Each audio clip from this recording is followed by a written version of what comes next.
Thank you. You've almost filled the downstairs of this sanctuary. I thought that you would. I had my instructions from Alexandra Robinson. Alexandra has been our point guard on this particular project, and she told me to kind of back you up and tell you a bit about the history of what we're doing tonight.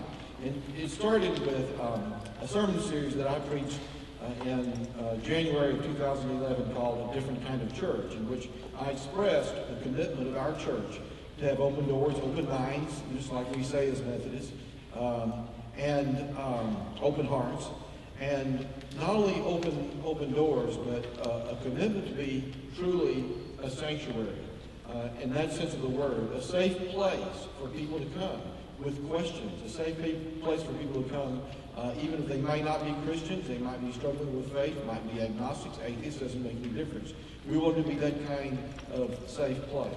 Now, Alexander told you that evidently they put copies of that sermon series out there on the welcome desk. I don't get a dime for it, so I'll just, I'm not pushing them or advertising them, but if you were not here and you want to hear that sermon series called A Different Kind of Church, I do think it kind of is a good summary of who we are as a church. It has branded us in a way that's a bit different from other churches, and that's what we want to be, is different from other churches. So if you want to stop by and pick up one of those CDs today for yourself or to give away to a friend or a family member, we encourage you to do that. All along the way, we've been working on this a long time. I think you see that we've got several speakers lined up. John Holbert was the #1 person on our hit list, so we've scheduled and rescheduled 2 or 3 times in order to do this the best way we possibly could. And you've heard me say for the last 2 weeks that John Holbert is just simply one of the great biblical scholars, great theologians of our time.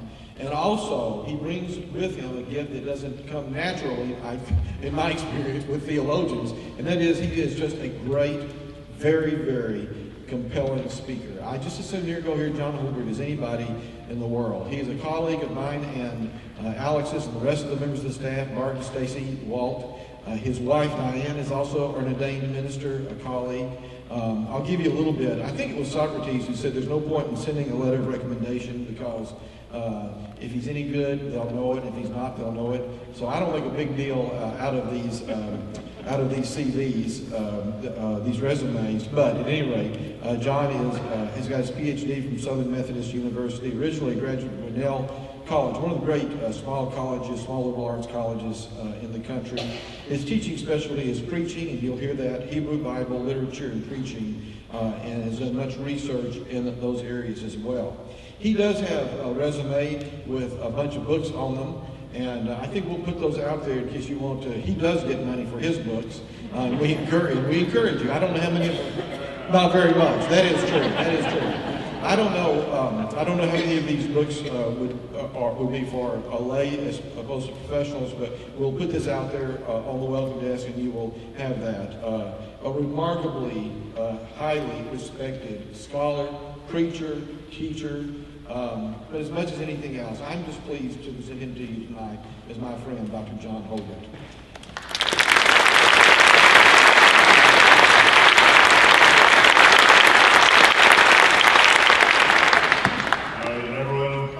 First, that's a big mistake. Change your mind.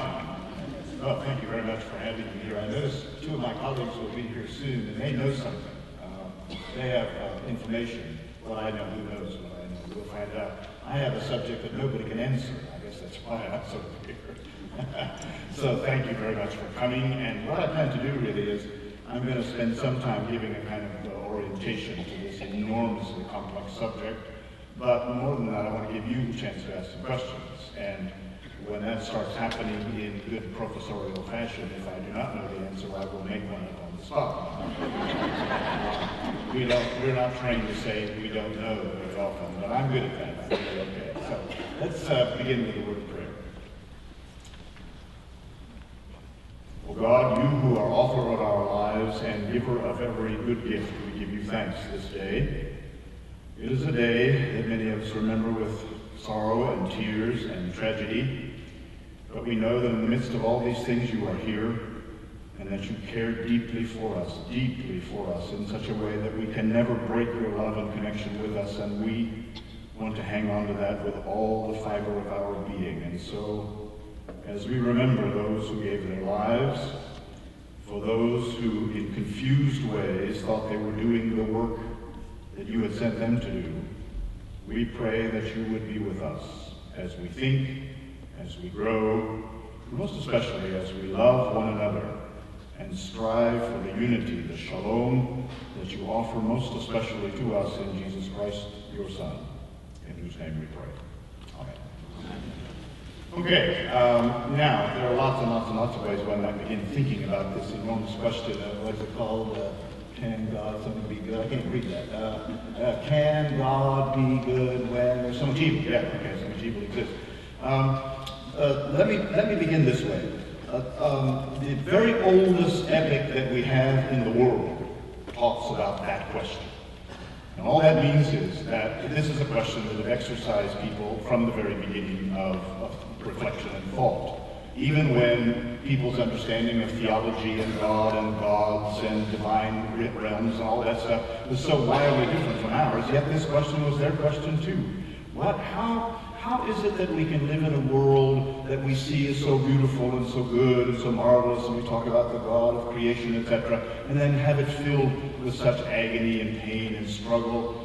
It is the basic question in many ways of anybody who wants to think theologically. Now, one easy way out of this question is not to think theologically at all. Simply said, there anything like God at all, and the whole thing's up for grabs. Well, you can do that if you want to. But for those of us who don't believe that, who really believe very deeply in the existence of divine reality, then we don't have that option. We've got to think through this as well as we can. And good, faithful, Christian, Jewish, Muslim, all the scholars of all the religions in the world have reflected on this very question. Let me give you a brief précis of that ancient story that I mentioned. It is the Epic of Gilgamesh.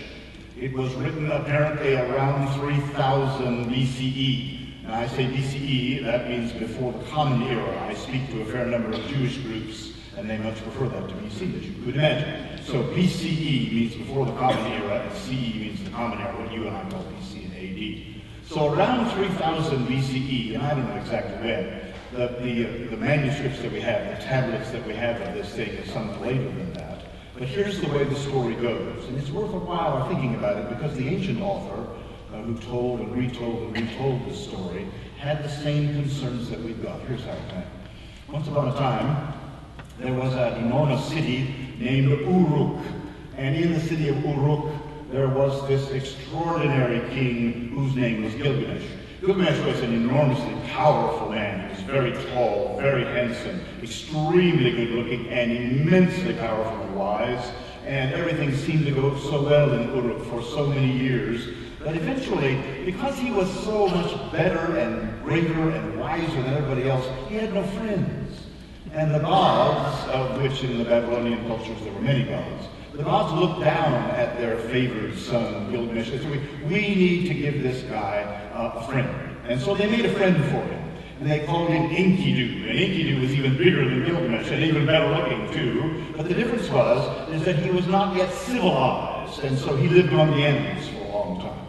And very dangerous. He was a huge man. The animals loved him, but human beings were terrified of him. Well, one day, a very attractive woman, this is getting an interesting story, I trust you, a very attractive woman came along, and Enkidu was indeed charmed by her, and lo and behold, she civilized him in the ways that sometimes these things happen, and he became a human being.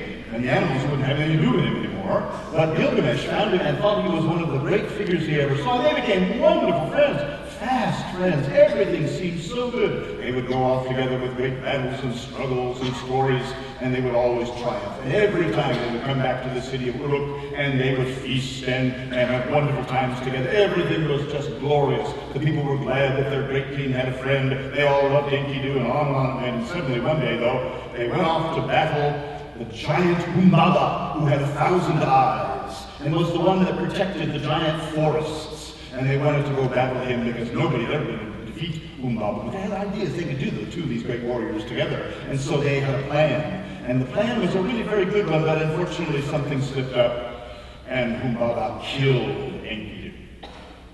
And Gilgamesh was absolutely inconsolable. He could not figure this out. Why is it that my great friend, the unconquerable Enkidu, would die at the hands of this monster Umbaba, who eventually was killed by Gilgamesh.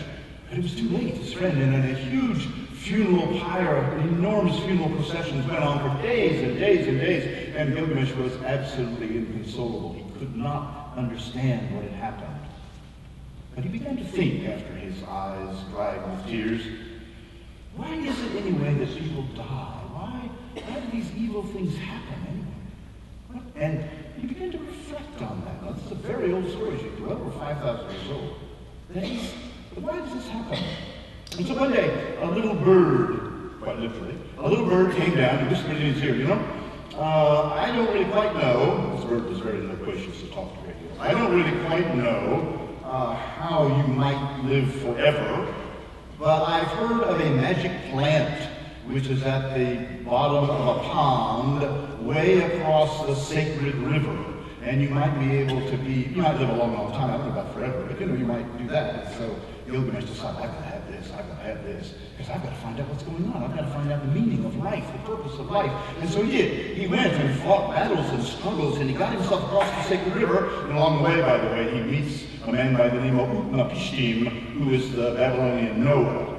And that guy tells him the story of the flood. But that's a story for another day. We'll save that one. And nonetheless, you all know that when I tried to, okay, I thought you did. And so then he finally finds his way to the sacred pond, and he is exhausted. The battles he's had to fight, the victories he's had to win, have just wiped him out. But he dives down to the bottom of the pond, and there it is, the magic plant. And he rips it up, and he swims up to the surface of the top. He lies, and he's just so exhausted.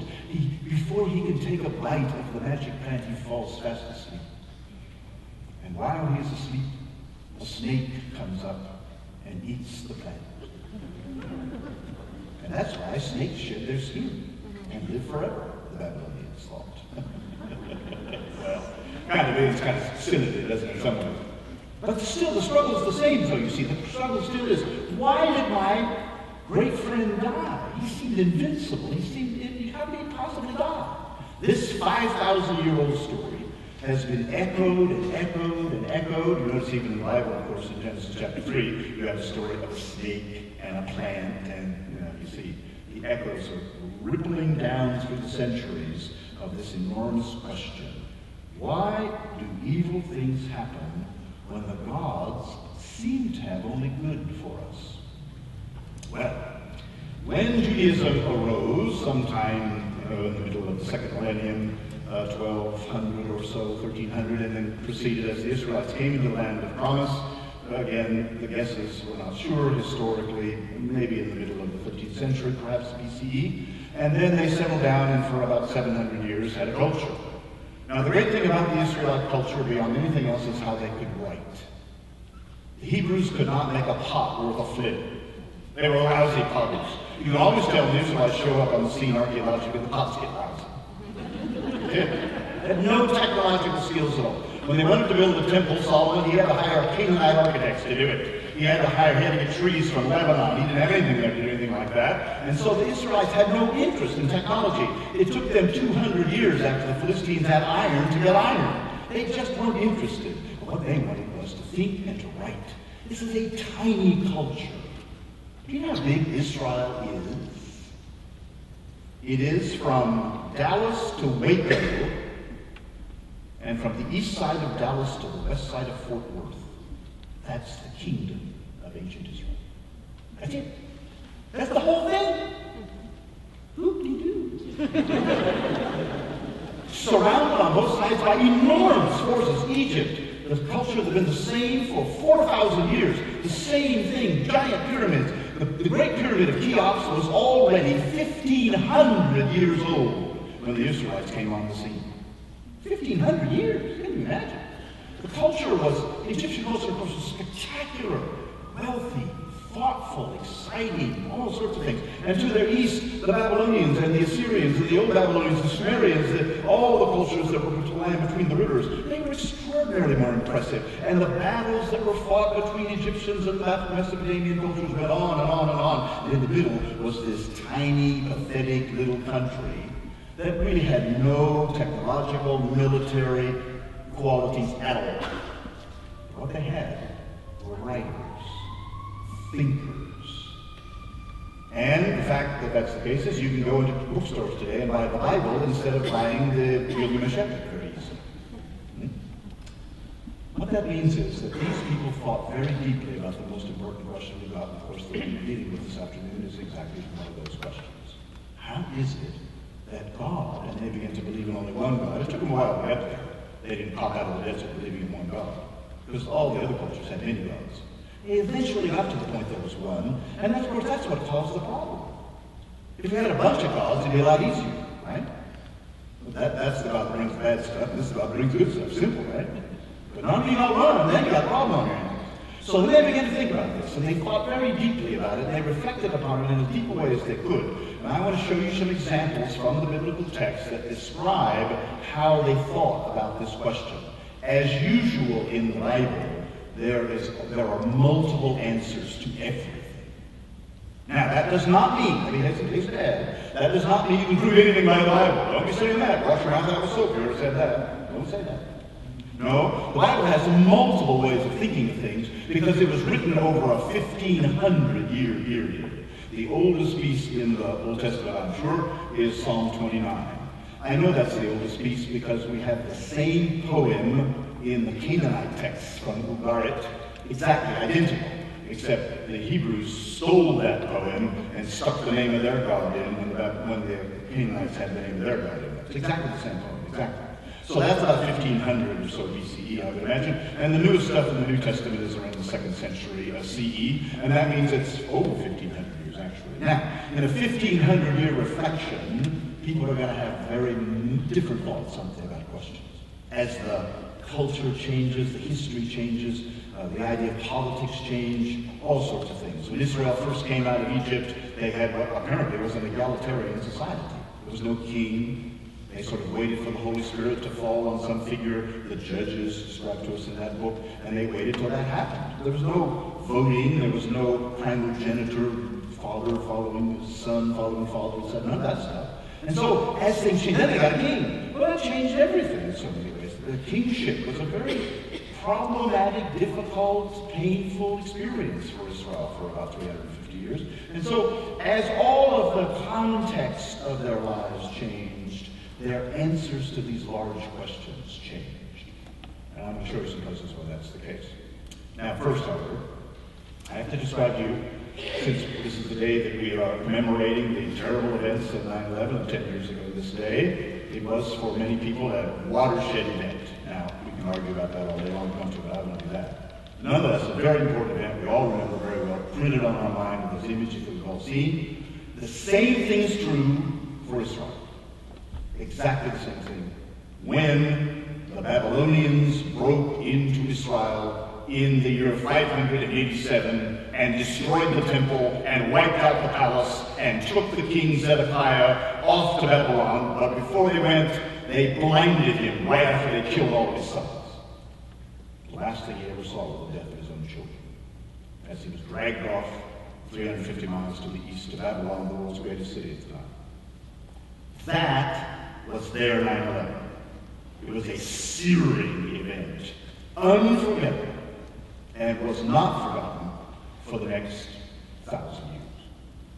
Now, all I'm saying to you is it's important to sort of make that connection so that you will see that the struggles they had with this were many of the same struggles that you and I are struggling with as we think about this question. What is God doing now? How could this have happened? How can we talk about God being our God when suddenly all of the things we expected to be forever are not forever? That's the question they had. And the Bible proceeds then to give some extraordinarily thoughtful, creative, interesting answers to that question. So let's look at some of them together. Did you bring a Bible? Oh, I know you're ready for the supper. Oh, that's the one. Oh, great, that's good. Okay. Now, let me remind you of what was at stake for exile. Israel came into the land, as I said, the land of promise, sometime in the middle of the 13th century, probably. They lived for about 200 years with this judge idea, and then suddenly they decided they had to have a king. Make a king for us, they said to Samuel the prophet, so that this king can go out and fight our battles so we can be like other nations. That's what they said. And so they did. And Saul became the king. It didn't work very well.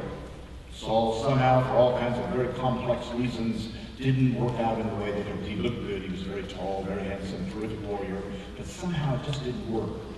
And then they chose the man David after Saul committed suicide on Mount Gilboa as he was being pursued by the Philistine enemy.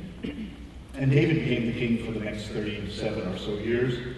He took Jerusalem as the center of his kingdom, and Jerusalem before David was not an Israelite place at all. It was controlled by the Jebusites, a group that we know really nothing about. But David set up Jerusalem as the center of the kingdom, and it's very easy to remember when it happened because it happened in exactly 1000 BCE. Nice easy date, huh? In 1000 BCE, David the king, who is remembered as the greatest king in Israel's history for well over 1,000 years. That's why when Jesus enters into Jerusalem, you remember what they're all saying, Hosanna to the Son of David, because they remember him. Now, unfortunately, of course, what they sometimes don't remember is that David broke 5 of the 10 commandments in one chapter,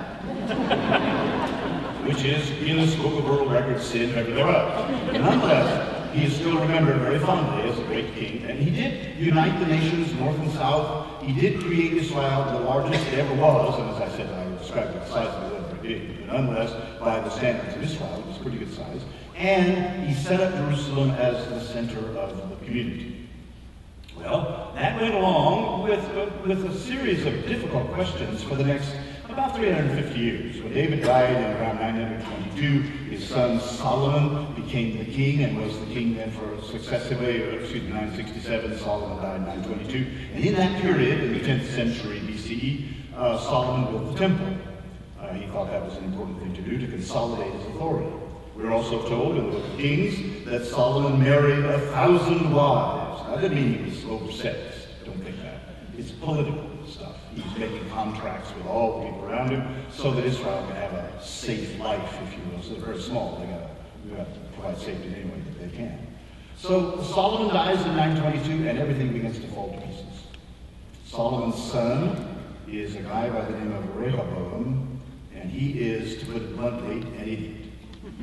The Bible says basically that.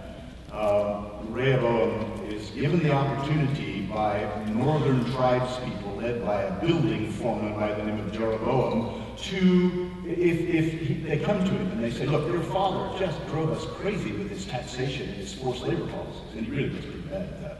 People had to give Solomon the central authority 1 month out of 4 of forced labor and taxes, brutal taxation, so he could build his big buildings, temple, palace, etc.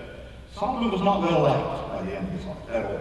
And so his son is given the chance by these folks to, well, if you'll just lax off, pull off a little bit. Don't tax us so heavily. Don't make us work so hard for you. We'll be glad to follow you. We'll be glad to follow you. You're the son of the Solomon and the grandson of David. We're happy to do it.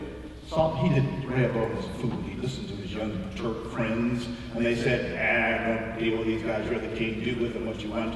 And so he comes out and says one of the stupidest things that any ruler ever said. My father chastised you with whips, but I'm going to chastise you with scorpions. Now get out of my sight. And they broke the kingdom in half.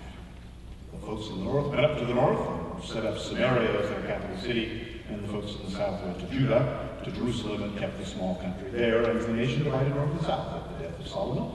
And it stayed that way for a couple of hundred years. Meanwhile, the nations, Egypt and Babylon, are rising and falling and rising and falling. But finally, the great Assyrian Empire, centered in Nineveh, sweeps into the northern part of the kingdom in the year 722 and cleans out all of those people there, and the nation just disappears, essentially.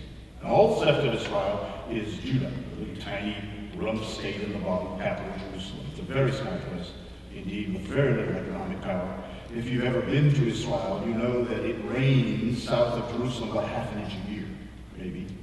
There's no place to grow anything. All the great fields are in the north. And so that means that the Judeans they were alone, cut off, basically, completely. They survived for a while. But eventually, as I've already said, Babylon grew powerful on its way to Egypt and on its way as it had to go through Israel, as every nation did, and they finally destroyed the nation. Nebuchadnezzar drove into the city in the year 587. He pulled the temple down stone by stone. He destroyed the palace. He destroyed the king, he took all of the priests off to exile, he stole the sacred vessels out of the temple, and everything that Israel had expected to last forever was gone. Everything. The temple that Solomon had built had been there for 350 years, and it was now gone. And when the temple was gone, the sacrificial priesthood, of course, was all gone. The whole notion of the sacrifices in Israel disappeared. The land promised to Abram, Genesis chapter 12, verse 3. This land upon which you are lying, I will give to you and your descendants after you. Your descendants will be like the stars of the sky and the sands of the seashore. And that was gone. And a king directly descended from David, as long, 2 Samuel 7 tells us, as long as a king is directly descended from David, it means that there will be God in Israel and Israel with God. Gone. King gone, priest gone, temple gone, land gone. All the expectations of Israel wiped out. And now the little tiny community, what was left, the little group of intelligentsia, the sort of high monks in the country, went off to Babylon, the world's greatest city. Babylon in the 6th century had about 250,000 people. Jerusalem, at its very height in the ancient world, barely had 20,000 people. The tallest building in Jerusalem was the temple. The temple is way smaller than this sanctuary. It was a tiny deal, really small. And the first thing you see as you open the great bronze doors of Babylon, the Ishtar Gates, is a 25-story building. Etzimenanki, the mountain of God, the top of which you find the great city god Marduk, who is paraded around in a great festival every year, the Akitu festival of the spring, every single year. And as you look down this street 1 mile long, you see people dressed in every kind of garb, selling all kinds of fabulous things, speaking all manner of terrific languages. It is an astonishingly rich, amazing place. On the right side of the road, there is one of the wonders of the ancient world, the Hanging Gardens of Babylon, Nebuchadnezzar's palace with a second-story park of trees, and monkeys are skittering among the trees, fruit like you've never seen. Oh, how are you going to keep them down on the farm after they've seen Babylon? And the answer is you didn't. Some of them went right into Babylonian culture and never heard from you, for sure. But of course, not all of them did. Now get clear, the Jews were not put to forced labor in Babylon. They were not slaves. They were simply put into a ghetto, a small ghetto place, near the river Shebar, which they called, it's not familiar to you, Tel Aviv. That's the name of it. That was the name of it. And in this place, Tel Aviv, they lived together, just the Jews. And other parts of the city had ghettos as well, of other nations all around. The Babylonians didn't put them to forced labor. They just allowed them to do their own little thing in their own little ghetto. As long as they were not rebellious, they could stay there. That's fine. And they did. And they lived there for 2 generations, from 587 down to 539, until the Babylonian Empire was destroyed by the Persian Empire, and then things changed.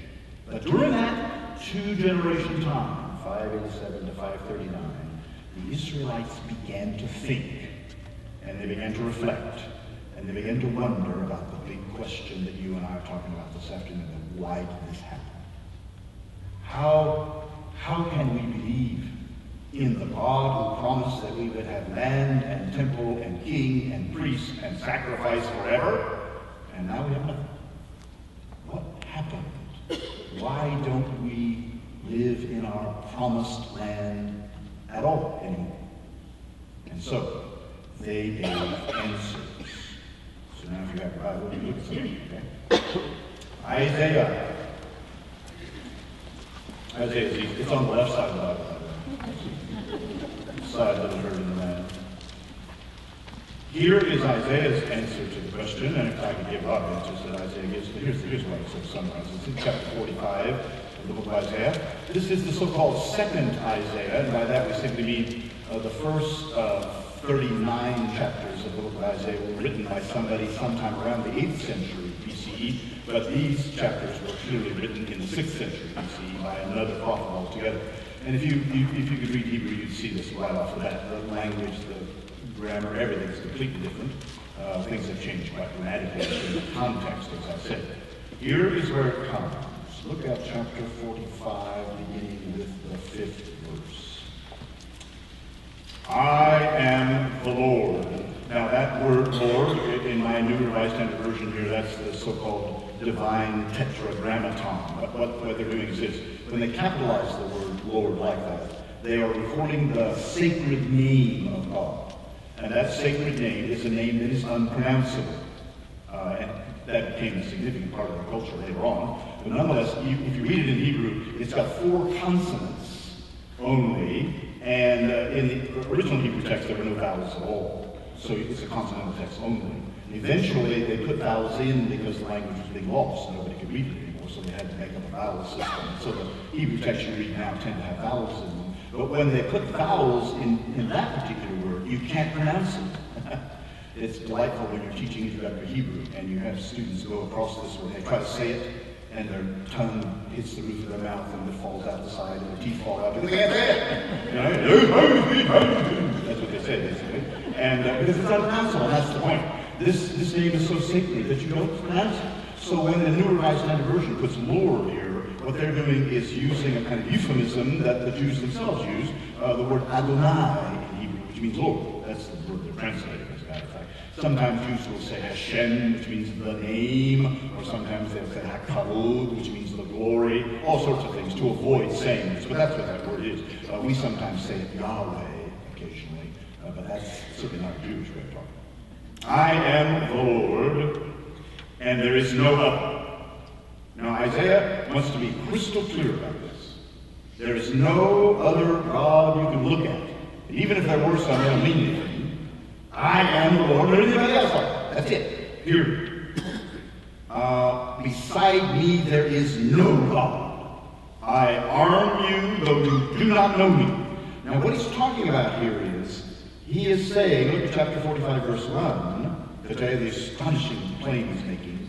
He is claiming that Cyrus, the pagan king of Persia, is the Messiah. That's what he's saying. That's the word right there, right before, chapter 45, verse 1. See that word translated anointed? That's the Hebrew word Mashiach, which is the word Messiah. Thus says the Lord to his Messiah, to Cyrus. Well, I imagine if you said to Cyrus, say, Cyrus, you know you're the Messiah? He would say, who? I don't even speak Hebrew. What are you talking about? What? Cyrus didn't hear anything about that.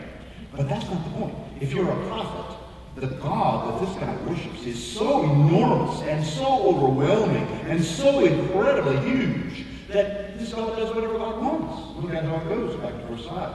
I am the Lord, there is no other beside, there is no God. I arm you, though you don't even know me, so that you may know from the rising of the sun and from the west that there is no one besides me. I am the Lord, and there is no other. You get the point, don't you?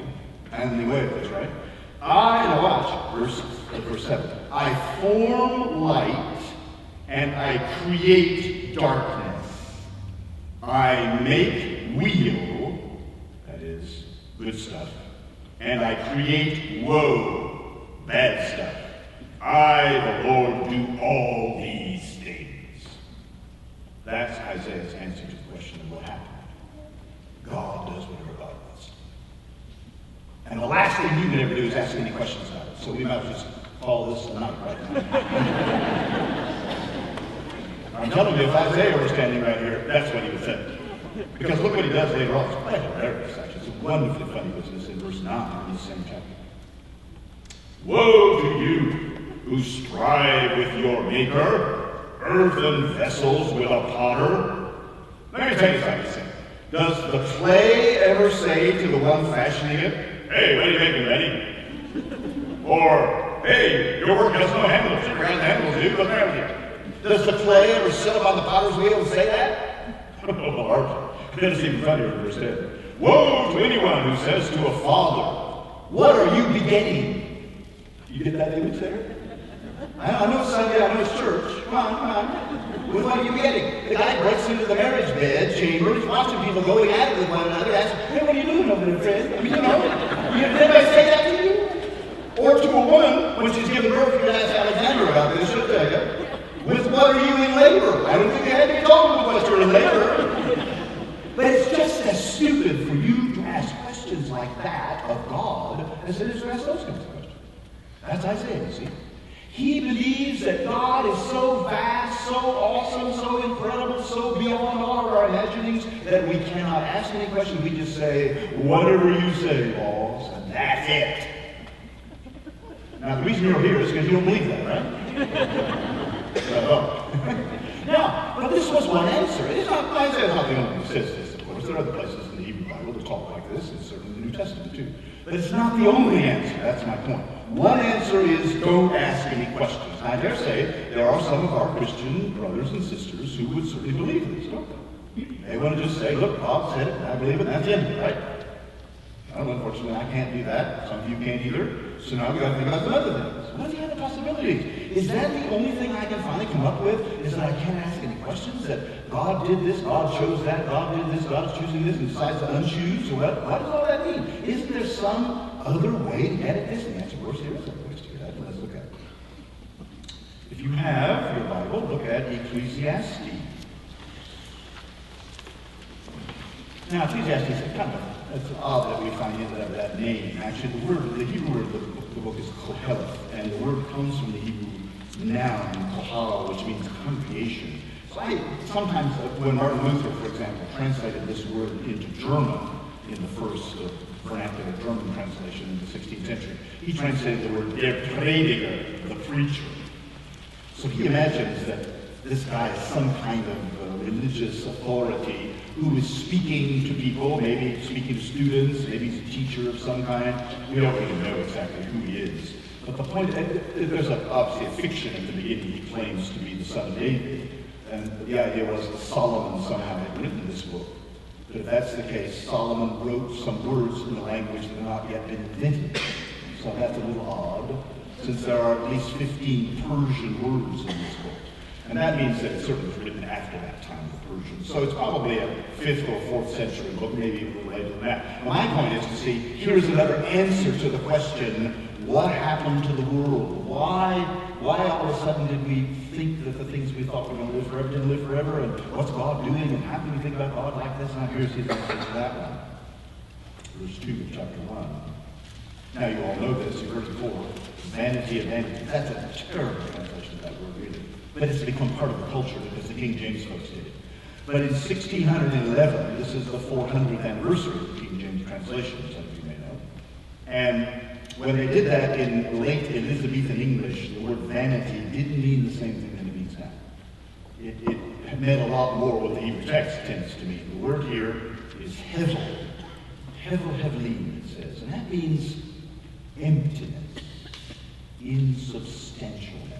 The most insubstantial thing, you might say. So, wispy, misdew, however you know, there's all kinds of ways you can read it. But that's the point he's trying to make at the very beginning.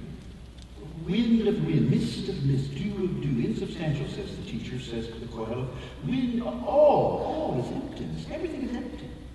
What do people gain from the toil which they toil under the sun? You know, generation goes, generation comes, the earth remains forever, the sun rises, the sun goes down, hurries to the place where it rises, the wind blows to the south, goes around to the north, round goes the wind, on its circuits the wind returns, all streams run to the full, the sea is not full, the place where the streams flow, they continue to flow, all things are wearisome, more than one can express, the eye is not satisfied with seeing, the ear filled with hearing, what has been is what will be, and what has been done is what will be done, and there is nothing new under the sun. All things are weariness.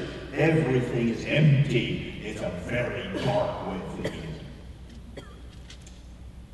Well, I don't think Ecclesiastes died a long time ago. I think he's still very much alive. I think people still think this, don't they? There's a lot of people who feel like, oh, the world's just going to hell in a handbasket. Who cares?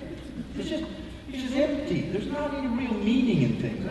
Everything that used to be is so nice, but yeah, when you think back, really wasn't that nice, you know. The good old days were more old than good. I mean, you know. And when I grew up in Arizona, I was a baseball fan. I love baseball. And my great hero was Willie Mays. I lived and died by Willie Mays. I had every memorabilia thing. I have box scores from the games Willie Mays played, 1954, 5, 6, 7, 8. I loved Willie Mays. If you ask a bunch of people at Ranger Ballpark today who Willie Mays is, oh my gosh, my hero, my idol. I mean, he's still alive, for heaven's sake. You don't even know who he is. What he's done for me lately. Well, saying the same thing. He's simply saying, well, there's no real meaning in things. Not really. I mean, things just happen over and over again. They're just like that. You can't change anything. I know there's that poem in chapter 3 that you all like, that the Birds made famous with a song, for everything turn to, right? That's right.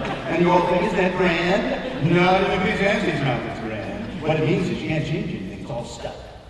Everything stays the same. And nothing you and I do can ever make any difference. It just happens that way. It's just that way, it's the way it is. Really? Well, but you see, if you think that way, then you don't have to worry about that question much. It just happens, The world's like that. I like to say to people that I ended up being a teacher of preaching mostly, and I wasn't raised in the church. I have no church background at all. I got to seminary because my wife said to me one day, before she and I were married, she said, John, I really like you a lot, but I couldn't marry anybody who wasn't a Methodist minister.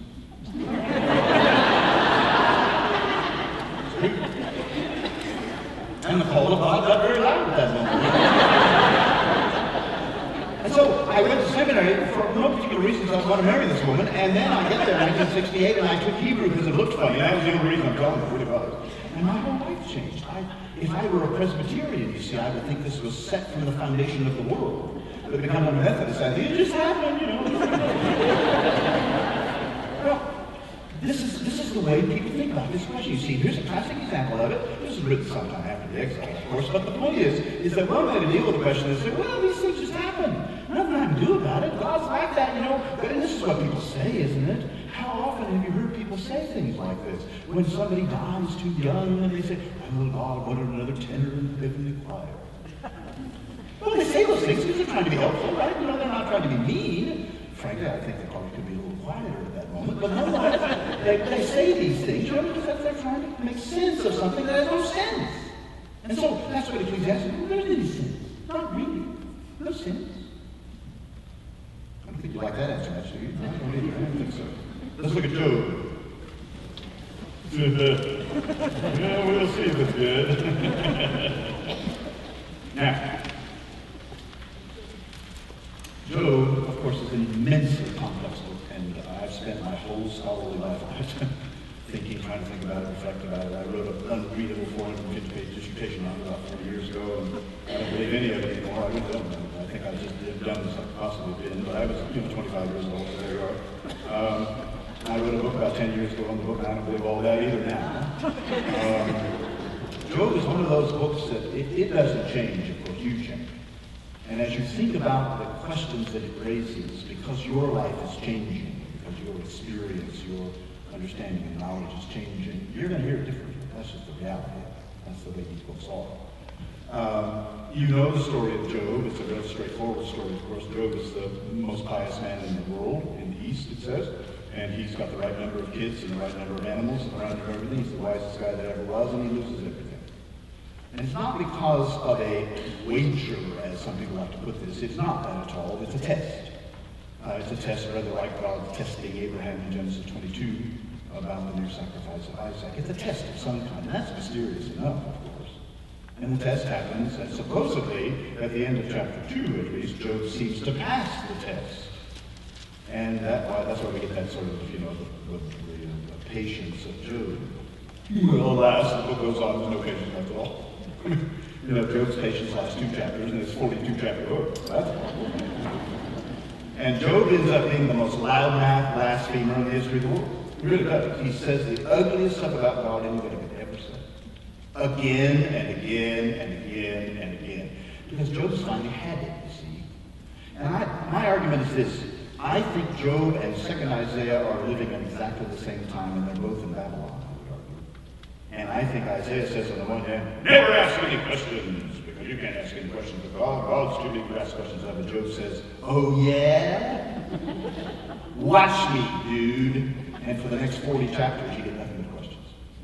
Why is life given to one whose way is hedged in and doesn't know where he's going? What's the point of life anyway? Look, God, what kind of a God are you? You used to be for target practice, and I don't get it. I did everything right, and now I've done nothing. You tell me what's going on, and on he goes. Oh my gosh, it's very unpleasant. It really is. And there's no doubt that Job was an arrogant little twit. There's no doubt of that at all. He thinks he knows a great deal more than he could ever know. But his friends that he's bad, they're a lot worse. They're awful, these guys. They keep saying, oh, Job, you just must have sinned, you know. People don't enough. And actually says they sin because the world's very simple, you see. God rewards the righteous and punishes the wicked. Now, see, there we are. That's the answer of the friends to the problem of exile. You guys were trash, and so you got it, and you deserved it. Now, there's something alone in that. The prophets said that, some of them. If you do not follow the commandments of the Lord, says Hosea, Isaiah, Ezekiel, Jeremiah, if you don't do that, then you're going to die in a foreign land. Or if you don't serve the cause of justice of the poor and the stranger and the widow and the foreigner, you're going to end up in a foreign land. You're going to be really sorry you're going to do that. And it happened. So you know, some of those people in Babylon living there in that two-generation time, they thought that way. They said, well, the prophets, look at what Amos said, look at what Hosea said, they all said this, and so here we are. It happened. We've got to get our act together. We've got to think differently about the way we live our lives. This is terrible. We're obviously done something God doesn't like much, and God is furious with us. But Job's not having it quite so simple. Because Job said, oh, wait a minute. I understand that, we're all not perfect people. I know that. But wait. In my own life, he says, I did everything right. I was the first guy in the church door every day. I dragged 10 screaming beasts in the sanctuary every single day after my children had these great parties and invited their brothers and sisters to come along with them. I did that every single day. I did everything God went, oh, the priest, I spoke clearly about that. I helped the cause of the poor and the widow. It says that in chapter 31. I did everything I was supposed to do. And look, I got an issue with nothing. I got fish heads and watermelon rinds. I smell terrible. You tell me I've done something worthy of this. And they keep saying, well, you must have, you must have. Well, finally, of course, that's just idiotic. Because you and I know, because we've read chapters 1 and 2, that Job didn't do anything worthy of that. That's the problem, isn't it? There's a kind of incommensurate relationship between the Job that we see in chapters 1 and 2 and this guy who gets it in the neck for the rest of the book. And so finally, Job has had his fill of friends, and he turns to God. Never gives up on God. Wants God to talk. Oh, he says nasty things about God. Chapter 9, God destroys both the righteous and the wicked and laughs while people die. If that's not blasphemy, I don't know what it is. That's about as clear blasphemy you can get. But then, surprise, surprise, God shows up. The last friend to speak is this fourth friend named Elihu. And the last thing out of Elihu's mouth is something like this. Job, God's never going to talk to sinners like you. You can count on that. You can scream all you want to about God coming. God's never going to come talk to you. Surprise, surprise, the next voice you hear is, God! And the most surprised guy in the house is Elihu. And suddenly God shows up. And now the fun really begins, of course, for this author. This author, I think, is struggling with exactly that question. He wants to try to understand how you can talk about a God when there are people like Job in the world. And you all know, as sure as I do, that the world is filled with Jobs. 2 billion of our brothers and sisters live on $1 a day or less. That's the reality. We all know that now. So that means the Jobs of the world, they've done nothing to deserve that. They've done nothing to deserve living like that. You can see the pictures as well as I can. So, for me, simply just to pass it over by Isaiah, don't ask any questions, or Ecclesiastes, oh, these things happen, that's not going to do. That's not going to do. Job won't have that. He won't allow that. He won't allow Isaiah to get away with, don't ask any questions. Like, I've got questions. You bet I do. Now, when God shows up, the two things that are going to be said about this, we don't have time to get into big details. I'm going to give you time to ask me some questions. But the fact is this. The answer that God gives to Job is an answer already, but it's not the one he already expected. And it's not a very clear answer, frankly. It's not. Certainly the author of the book of Job wants to say in no uncertain terms that the friends of Job are nincompoops and need to be rejected for the fools that they are. God says one sentence to the friends of the book of Job, and it is this. You have not spoken to me what is right, like my servant Job. That's all the friends hear. And the friends, all 4 of them, never say anything to God at all. They just talk about God, as if they knew what they were talking about. They don't. And neither does Job, frankly. Because the God that shows up is not what anybody thought. It's very interesting stuff in those wonderful speeches of God in chapters 38, 39, 40, and 41. It's just mind-blowing, really. Now, you've heard it before. Where were you when I laid the foundations of the earth? Surely you know. Now, I'll be honest with you. The first time I read those things, I read 1971. I was reading them in Hebrew. I'd never read it in English, actually. The first time I read it was in Hebrew. And it just made me as mad as a hornet. Because, Job had been screaming away about getting justice. I want to find out what's going on. Come on, give me some answers. And in effect, it's, okay, God, come on, tell me what's happening here. I've done all these things that are right, and I'm not getting anything. You tell me what's happening. And the first thing out of God's mouth is, where were you when you found this evil? Christian answers, nowhere. I mean, Job gets reduced to ice cream on a stove. Is that all it is? Is that all? I'm supposed to just say, that's like Isaiah's answer, isn't it? It's like, don't ask any questions. I don't think so. People sometimes stop there too soon. God goes on, describing in great detail the wind and the rain and the snow.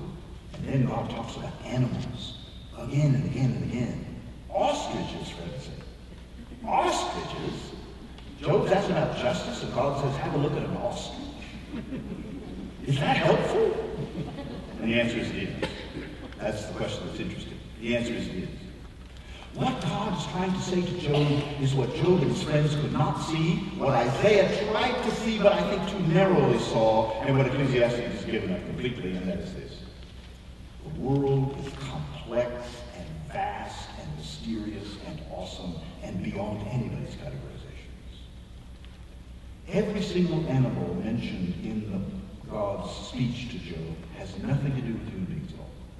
They're all wild creatures. Mountain goats and eagles and ravens. We're told quite directly that some creatures must die. That is it. We know that. Nature is red in tooth and claw. We know that. It's not a sweet little place. It's a tough world out there. It really is. We know that. And God wants to say to Job and to those friends, you guys need to open your eyes wider. You think that I reward and punish? You think I just feed good things to good people and bad things? You're kidding. I don't do that. That's not the way the world is. What are you talking about? Where'd you ever get that idea? That's insane. So the point that Job wants to say brilliantly, I think, and unforgettably, is that your simple understanding of what God is doing in these situations will not go. So don't pretend you can put God on a bumper sticker. I've seen these around Dallas, but you have too. God says, I believe it, that's the end of it. No. There really are no truths that are only worth 10 seconds of reflection. Great truths are worth hours of thought. Well, after that long speech, Job doesn't get it. I don't really believe a lot of people don't when they read that thing. Job says, oh, I'm small, I'm trivial, what can I answer you? I tried to say something, but I shut up, that's the end of that. You win, you big bully. And I always picture Job at that moment in the drama looking at the audience and winking and saying, see, I told you so, I was a big bully. That's what I said, see? No. God goes on. Wait a minute. It's not a headline. Come on, pay attention now. Look, would you put me in the wrong so that you might be right? He says in chapter 41.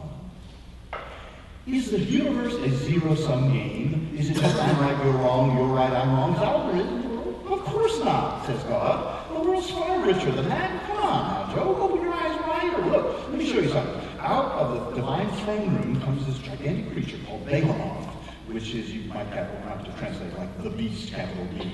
The Behemoth was a Canaanite mythological creature that lived under the earth and arched its back, and earthquakes happened. It was a terrible thing, really. And this is what God says. Behold, look at Behemoth, which I made just like I made you. Really? God somehow involved in that too? How?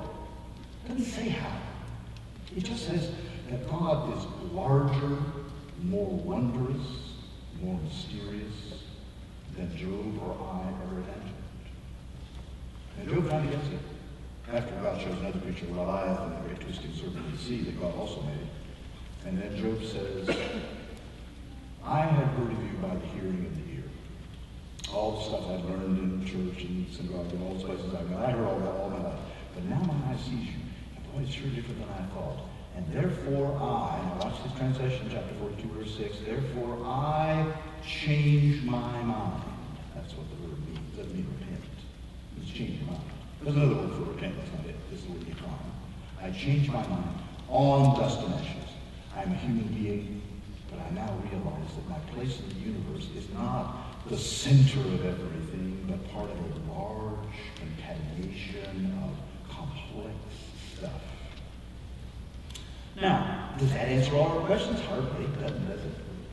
I don't think so. I do think what the author of the book of Job is trying to do is to open our eyes wider, to keep asking the question, not to allow ourselves to think simply, but to keep probing, to keep wondering. It is, after all, only Job who hears from God, not the friends. Job, the blaspheming guy from the ash heap. That's who God would rather have a loudmouth blasphemer than a bunch of pious, namby-pamby, do-good clowns any day. That's what the book of Job says. Truth comes in questions. If that's not a direct shot at Isaiah, I don't know what it is. Isaiah, you can't ask any questions. Job, oh yes, you have to ask questions. That's the whole nature of the game. So there you are, cheek by jowl in the exile. You got two completely different responses to how you deal with this. Do I just let God do what God does because God is God? Or do I keep pushing, keep asking, keep wondering, keep reflecting, keep praying, keep meditating, keeping my life alive in the faith? I think the book of Job is very like that wonderful character in the Gospel of Mark that Jesus confronts when he comes to Jesus and he says, Lord, I believe, help my unbelief. I think that's it. The notion is, with a question like that, how are we going to solve it? And the answer is we don't solve it so much as embrace it and keep embracing the God whom we trust in faith to be with us at all moments and all times. Is that an easy answer? No, it's not an easy answer. There aren't any easy answers. If anybody wanted to give an easy answer to that one, is they're wrong. You can just bet. You can bet. But the questioning process, the continual desire to know again and again and again. But at the base, God stays with Job, even though Job is the most loudmouth character ever. And yet God won't give him up in the same way that God will never give us up. That's, for me, the chief way of getting at this. Now, I could talk a lot more philosophically if you like about possibilities and all that, but I think I'd rather hear from you. I think it's a better thing to hear what questions you've got. And if you can't hear them, I'll repeat them. And if it's something that I don't know anything about, I'll repeat the question in such a way that I will be able to say something. I really will receive questions and try to do what I can. Yes, ma'am. A question that we hear a lot is, why does God allow bad things to happen? Sure. Right. Yeah. And so one of the responses that I have heard a lot about that is that God doesn't cause it or wish it, but allows it because he gave us free will. Yeah, sure. Yeah. And then the second answer that you hear a lot, why just before I say the second answer, what that, if indeed it is because of the free will, that suggests that we, as humankind, are the root of that evil, or that we are causing that it comes from us. Yeah, for those of you who didn't hear the question, this is that she said one of the answers that is often given to this question that we raised up here is that it's because of human freedom. Human beings have absolute free will and they can make bad choices. And I certainly agree with that. There's no doubt about that at all. The Hebrews certainly believe that human beings had free will. If you read Genesis chapter 3, there is no sign on that tree saying eat at Joe's or whatever, or rectified fence around it. There it is, don't do it, and they do. So one definition of being human is to be absolutely free, to make a bad choice. And that's certainly true. However, I would want to add that it's not quite enough for me, at least, to rely only on an answer like that. It's just more complex than that. Because, frankly, friends, however you want to talk about it, there is, at the heart of things, sometimes something profoundly dormant. Now, people have talked about this in all manner of ways, as you know, throughout the centuries. We call this Satan or evil or the devil or whatever you want to call it. But there is something beyond my choice or non-choice, I would argue, because I just see it in my own experience like that. My own life cannot only be summed up by my bad choosing. Now, if it's any comfort to you, John Wesley had this same struggle in the 18th century when he confronted the Calvinists, who he rejected basically, at exactly this point.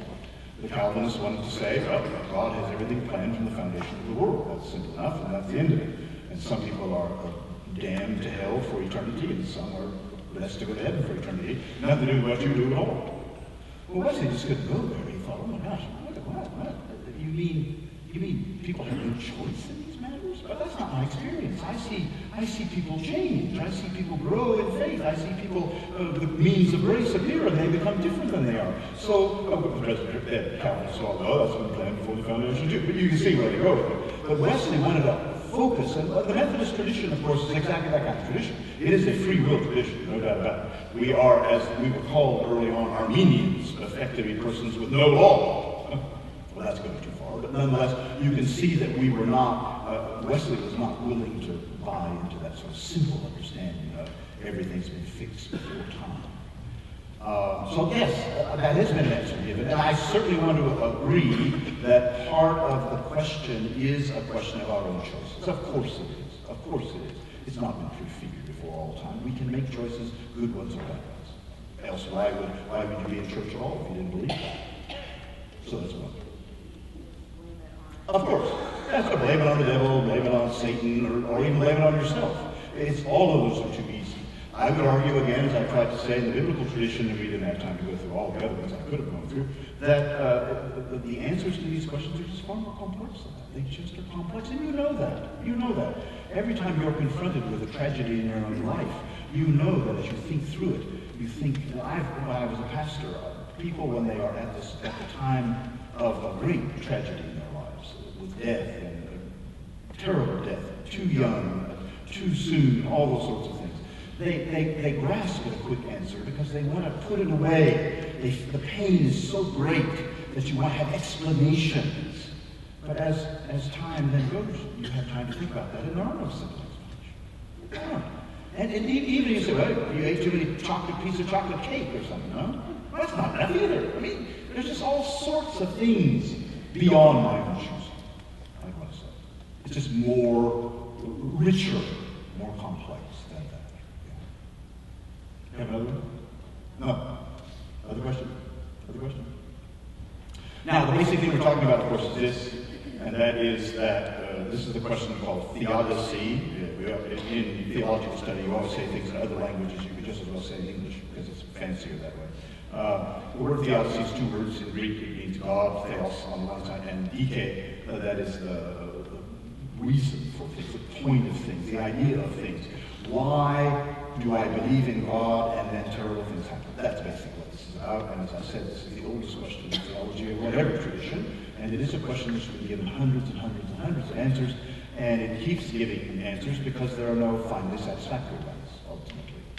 I would argue that ultimately, in a pastoral way, that the answer to the questions of theodicy is sitting in the sanctuary now.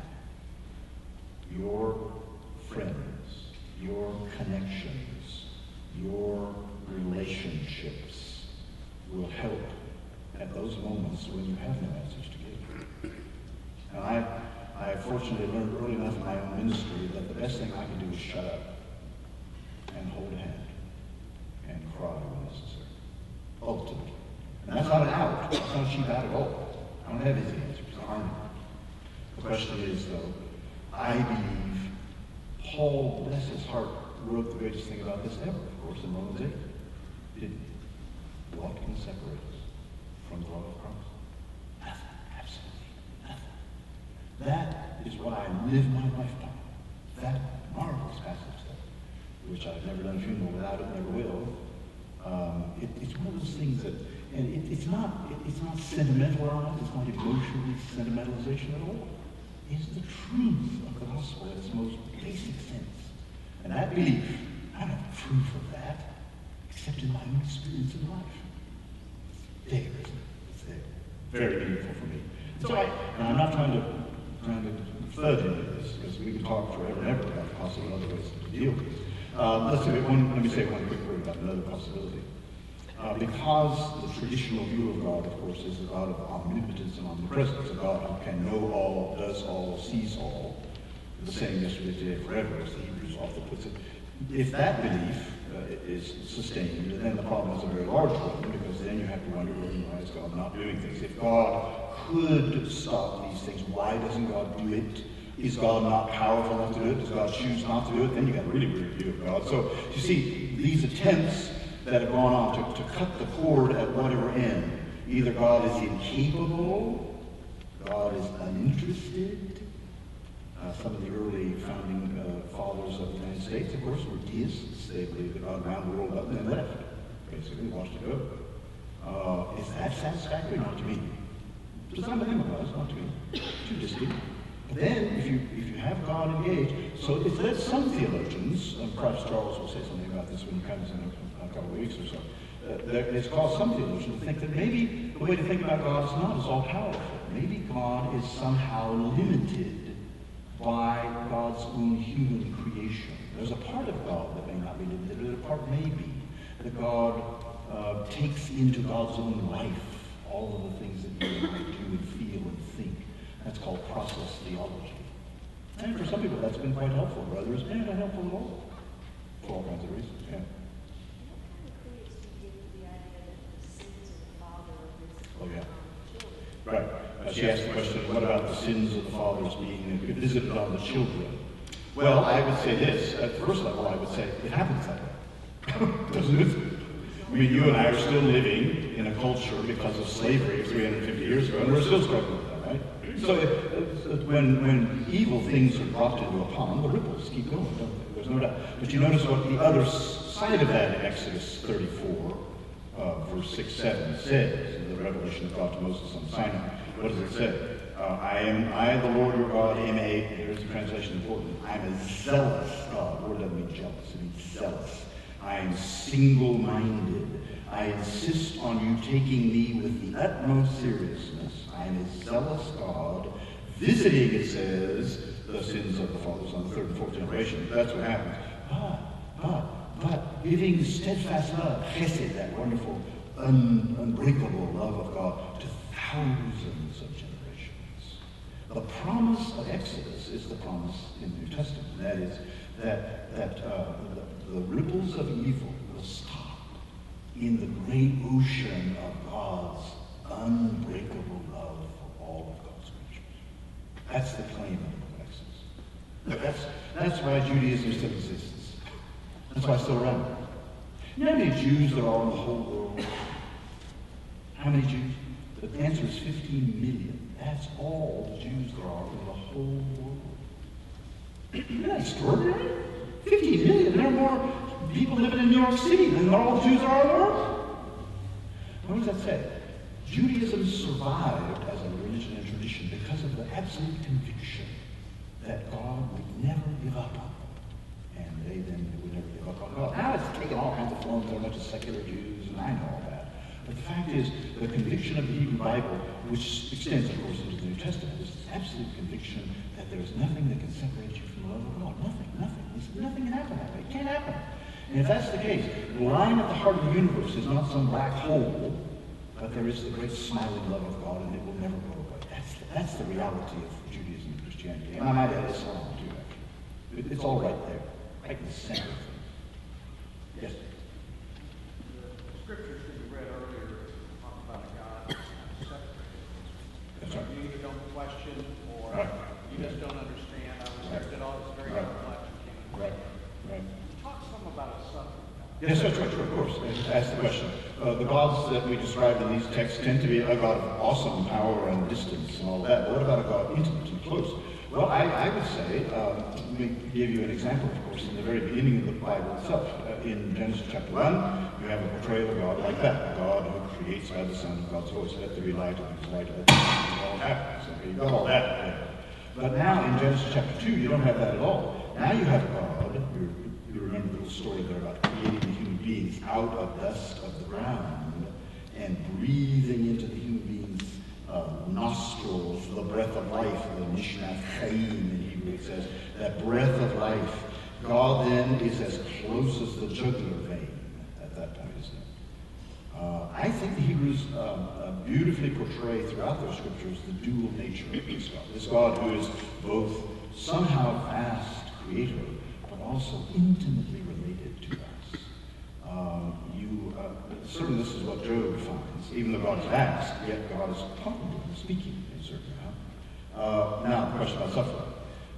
Certainly in the same passages of Isaiah, as you know, where we get our great suffering servant passages, which we always read around Easter time, 42, 49, 51, 52, 53 in Isaiah, are those ones about the servant of God, the one who comes to offer himself on behalf of the world.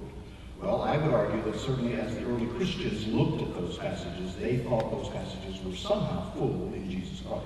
They thought that. They saw Jesus, his death on that cross. They looked back at those Isaiah passages and thought, this is it.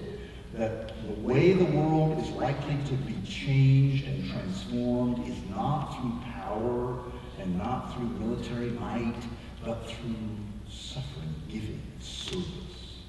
So yeah, I would say that both portraits of God are readily available in all sorts of places in the Bible. Indeed. Yes, ma'am. I have two things. Good. Number, would you please repeat what you said in the paper statement of law? Yes. Okay. And the second thing is, if we didn't have problems, would there be a purpose? That's right. We wouldn't be here. You're right. Exactly. Yes, certainly. The second question is that we wouldn't have problems. We wouldn't have these questions, of course.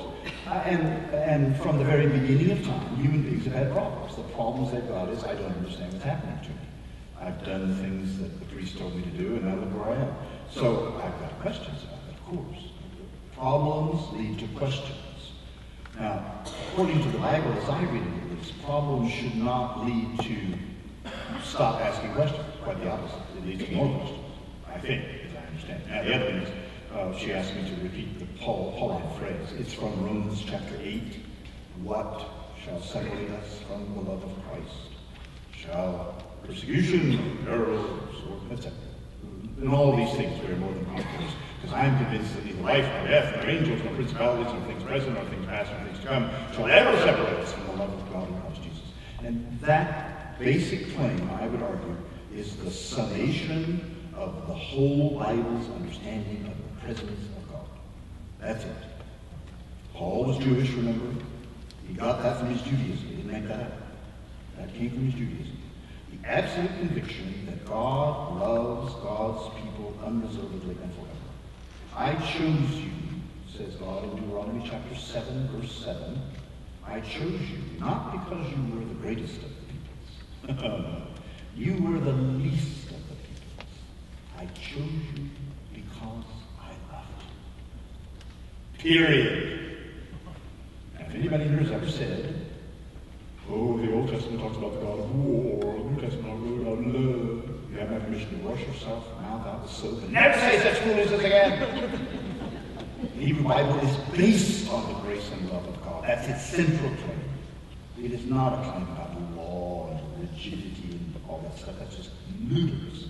To say that is not to have read the Hebrew Bible at all, frankly. And that's been a terrible thing, I think, in Christian history. Yes, sir. We might agree that slavery was evil, Yeah. and yet it resulted in America acquiring a significant black population. Certainly did. We might agree the Civil War was evil, but how else could you have freed the slave? That's right. That's right. So you would make the argument that even things that look on the surface to be evil things have other kinds of outcomes. Sometimes they do, and there's no denying any of that. You could run through the history of the world and find things like that. Absolutely. Yeah, sure. Sure. You could go on like that.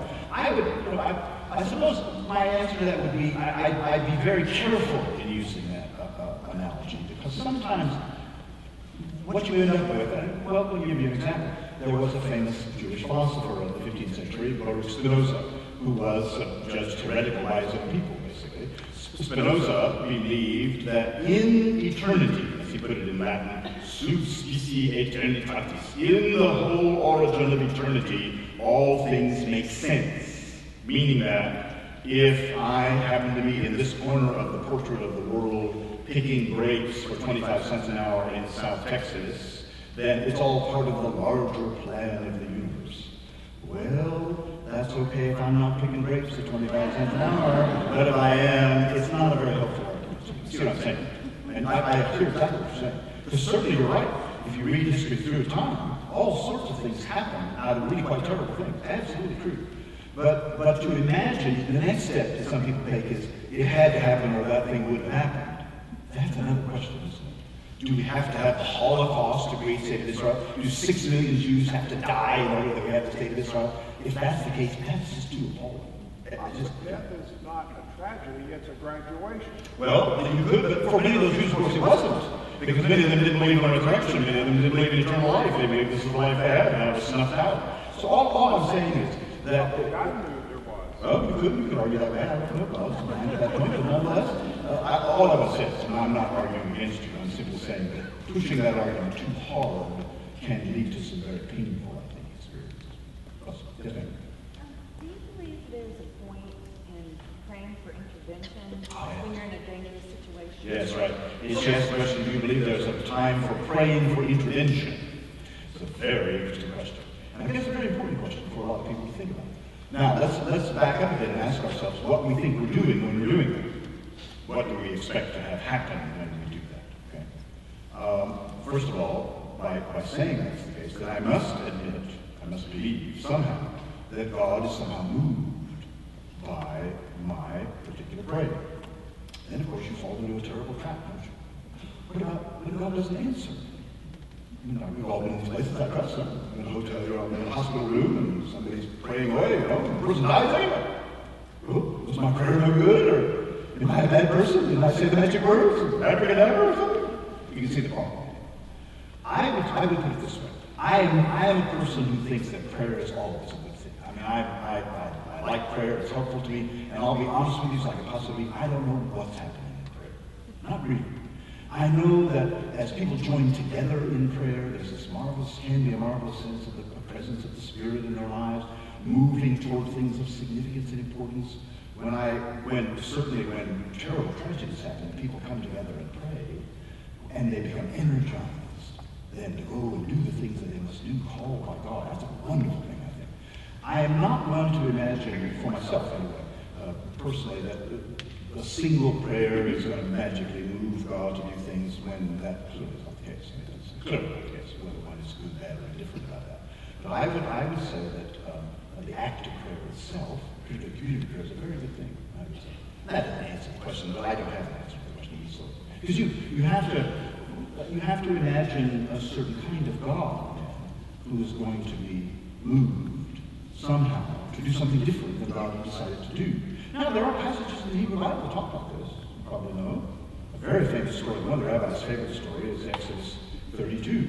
While the people of Israel are making the golden calf at the base of the mountain, Moses and God are having a little chat, and God says, "Get out of my way, I'm going to kill all these clowns. They made this golden calf thing, and they're worshiping it and all that stuff. And I'm real tired of them. They're like Pharaoh, they're stiff. Get out of my way, I'm going to kill them all, start over again with you." And instead of Moses saying, "Well, whatever you say, boss," or saying, "Oh, good idea, I don't like them either. Get this part over there, get in there." No, instead of that, what Moses is starts arguing.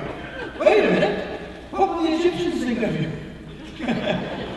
It's kind of a funny argument, isn't it? Have you forgotten your covenant with Abraham, Isaac, and Jacob? What's that with you anyway? You swore by your own life. And you go on and goes, you know. And then it says in verse 14 of chapter 32, and so God changed God's mind and didn't do it. Ooh, the rabbis love that. They do. But they really struggle with it. They don't know what to make of it. Does that mean that Moses is so great that he can convince God not to do things God wants to do? Or is it because Moses knows the story of Israel so well, he even has to remind God of it? God down the wall, killed them there for God forgot. I mean, I'm not even, this is what they say. They argue about this for centuries, you know? And I directed a PhD dissertation by a Jewish student that I had some years ago, who wrote about this very thing, about this questioning of God and God's response and changing God's mind and all that stuff. Quite fascinating stuff. I don't think that solves the problem. There sure is a story that says that. And Abraham in the same way. You remember Abraham about Sodom and Gomorrah, you know?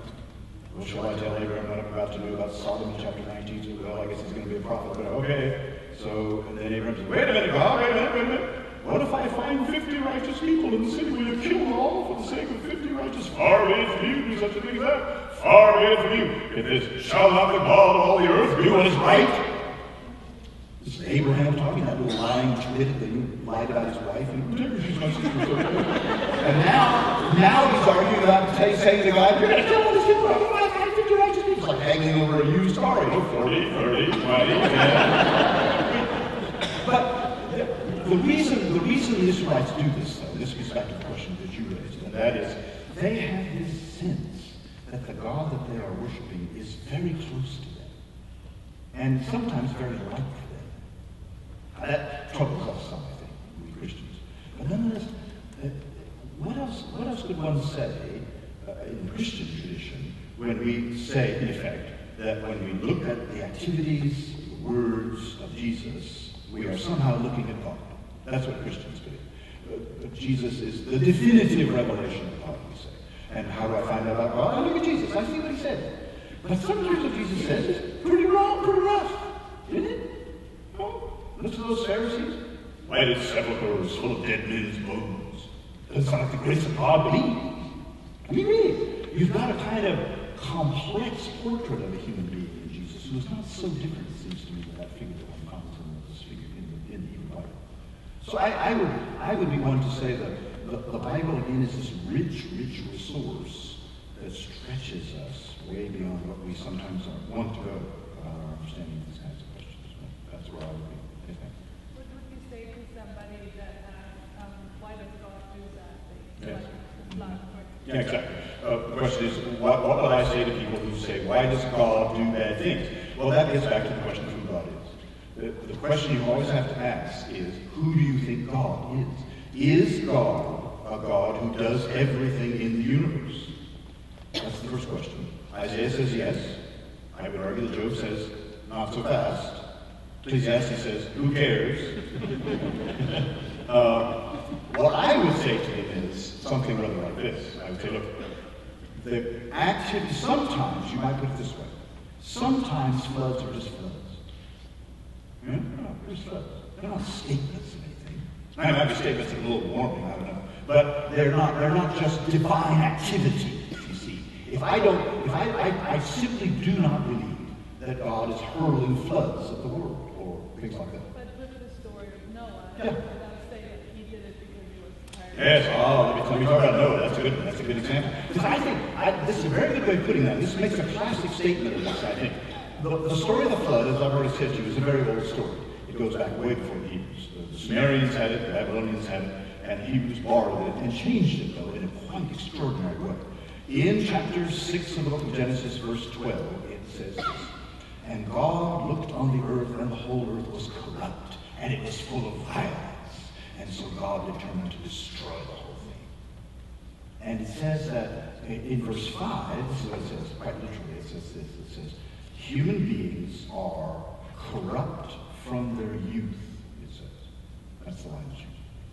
After the flood is over, after Noah hops out of his ark and the waters recede and the dove goes out and birds go out and everything starts going again, and Noah offers a sacrifice to God in chapter 20 or so, chapter 9, sorry. And the sacrifice goes up, and the text says marvelously, God smells the pleasing odor. Medium rare, just like I like it. and then God says, it says to God's self. It doesn't say us. It's the way the Hebrews say God is speaking only in God's own mind. So we're able to overhear. We're authorized this for us. And here's what God says. I will never again destroy the ground, even though the human beings are corrupt from their youth. Wait. Wasn't that the reason the flood came in the first place? And here's the answer of the Hebrews when they talk about the flood. It wasn't the human beings that changed because of the flood. It was God who changed. God now decides never again to destroy the human beings, even though they're corrupt from their youth. That's about as clear a statement of the grace of God than I know. And that was done by ancient Hebrew writers taking an old story and turning it right on its head. So no longer is God the God of judgment for them. God is now the God who sees us for what we are and still says, never again, never again. I find that just brilliant. That's brilliant. But again, none of these solve everyone's problems. It simply says, though, that simply to say, why does God bring flood? But the Hebrews struggled with that question because they had it in their tradition. And then they wanted to say, but that wasn't the upshot. The upshot was that God became the God of grace that we now know and worship. What's that? God religion. That's exactly right. That's exactly right. That's a good way of putting it. That's a good way of putting it. The God, sort of the God of, willy-nilly destruction, all that. Nah. No, not anymore. Not anymore. That's not the God we worship. But again, you have to remember the culture in which these people found themselves. They had gods all over the place that were filled with violence. The gods, the Canaanite gods of Baal and El and Ashtaroth, those gods and goddesses were violent. The world was created through struggle and fighting and banging heads with one another, slaughtering gods and goddesses to create things and all that. The Bible doesn't have any of that. It just says God creates by the Son of God's voice. Let there be light. There was light. God kneels in the dust and creates a human being out of soil through the ground and breathes. It's a very different picture, isn't it? It's a brand new way of thinking about the nature of God. And that's what they have bequeathed to us, who are willing to hear that in its own context. Yeah. What you just said, could perhaps it be not so much God changed, but maybe man's understanding? Sure. You can put it that way, of course. She asked the question, would it be that God changed our perception of God? And of course the answer is really the latter in some ways. And I put it so starkly that way, simply to suggest, as the writers of these texts are trying to reflect on these very important questions to them, they are seeing things new. That's right. So they write things from their perception, and they say, now we see that the God we thought we knew we didn't know is a different kind of God altogether. Yes, it's the perceptions of God, of course. I don't, no. I do that purposely. I don't use pronouns for God because I think God is beyond all sexuality. So I always use the name God, ever. I've worked on that all for the last 20 years of my life because it's important to me as I think about who God is for me, not to limit God to either male or female pronouns. It's just not good enough for me. So I use the name God. And in fact, when I write my articles in my unreadable books now, I tend to put the name of God always in the unpronounceable characters, YHWH, every time. And editors think that's okay, yes, they do that. It helps me not to limit who God can be for me. I want a God, I don't want to make God too small. God's got to be big enough to deal with these vast issues that I want to raise with God all the time. Yeah. How would you respond to a professed atheist? Yes, right. That says there couldn't have been a God at 9/11. Yeah, that's right. Yes, she said, what would I say to an atheist that it couldn't have been a God in 9/11? Well, if you've read Christopher Hitchens' book, for example, now, Christopher Hitchens is a brilliant man. He's dying of esophageal cancer now nowadays. He wrote the book, God is Not Great, which became a big bestseller several years ago. That's a terrible book. It's terrible because he assumes all Christians are fundamentalists. So he sets up the straw man of Christian fundamentalism and then says that's what Christianity is, so it's all a bunch of nonsense.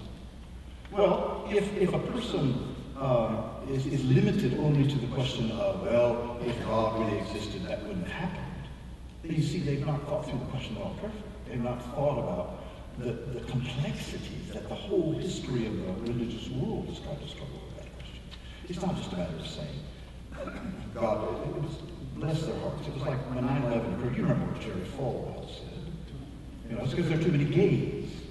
So God took the veil away from America.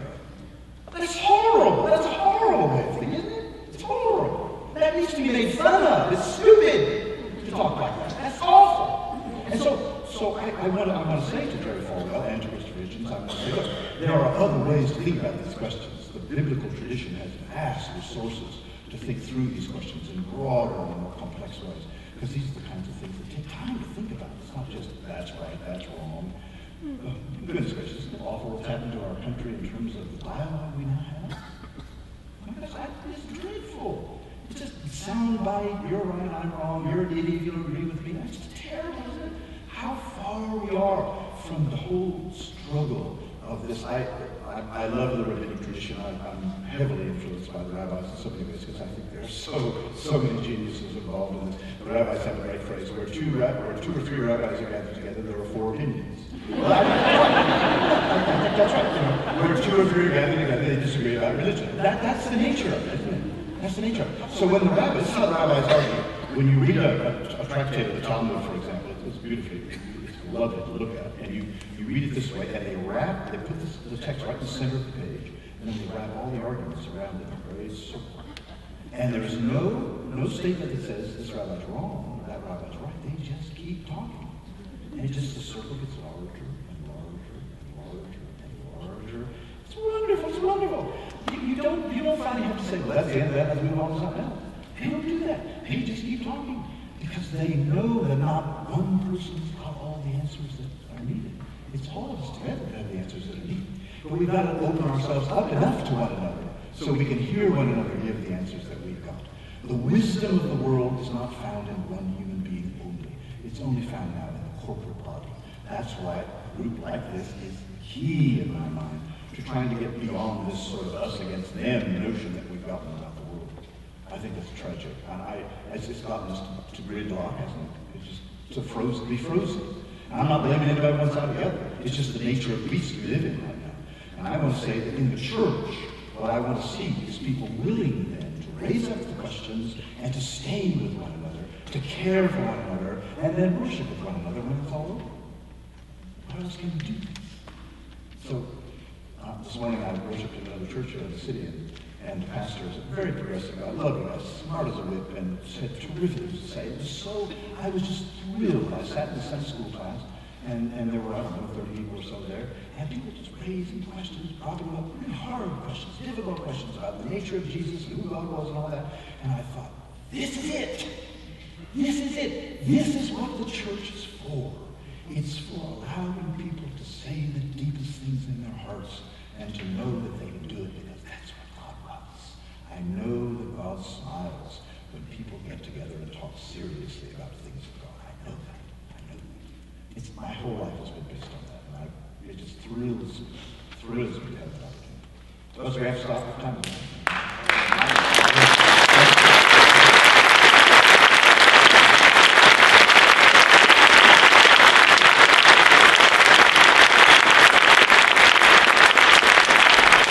I know you and I are so very grateful for the presence of Dr. Holbert here with us. Thank you for being here. This is the beginning, not the end of this discussion.